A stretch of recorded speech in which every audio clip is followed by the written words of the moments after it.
আর এই মুহূর্তে নজর রাখবো পাকিস্তানে ওটিপি পাঠিয়ে জালে বহরমপুর থেকে রাজ্য এসটিএফের জালে সুমন শেখ। কিভাবে জালে সুমন শেখ, বিস্তারিত জানবো। অমিত প্রতিনিধি আমাদের সঙ্গে রয়েছেন। অমিত, সূত্রে যেটা জানা যাচ্ছে, তারা একটি নির্দিষ্ট সূত্র মারফত টপ পেয়েছিলেন যে মুর্শিদাবাদে ভারতীয় সিম অ্যাক্টিভেট করে ওটিপি শেয়ার করা হয়েছে পাকিস্তানের সাথে। এবং যে দুজন যুবকের তথ্য উঠেছে, প্রথমে জোহাব বলে একজনকে গ্রেপ্তার করা হয়েছিল, যার সিম বিক্রেতা বলে জানা যাচ্ছে, এবং তার থেকে সিম নিয়ে সে সমস্ত সিম অ্যাক্টিভেট করে এবং ওটিপি শেয়ার করে দেওয়া হতো পাকিস্তানের। অমিত, এই জায়গা থেকেই প্রশ্ন, কি কারণে ওটিপি শেয়ার করা হতো? জিজ্ঞাসাবাদে কি তথ্য পাচ্ছি আমরা? প্রথমে জোহাবকে গ্রেপ্তার করা হয়েছিল।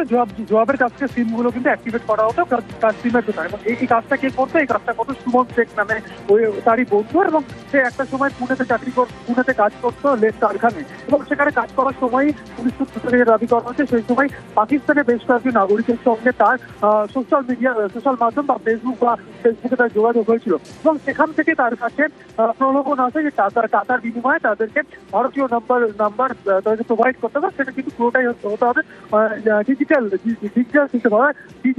সিম, সেখানে প্রোভাইড করতে হবে। এবং সে তারপরেই এই জোহাবের কাছ থেকে বিভিন্ন সময় সিম নিয়ে অ্যাক্টিভেট করে এবং সেই সমস্ত ওটিপি পাঠিয়ে দেওয়া হতো। ডিজিটালি সে সমস্ত সিম ব্যবহার করা কি কারণে কোনো জঙ্গি সংগঠনের সঙ্গে যোগাযোগ তৈরি হয়েছিল, মানে অন্য কোনো প্রতারণা বা ফ্রড করার জন্য এই সমস্ত ভারতীয় সিম অ্যাক্টিভেট করে সেখানকার ওটিপি পাঠিয়ে দেওয়া হয়েছে পাকিস্তানে।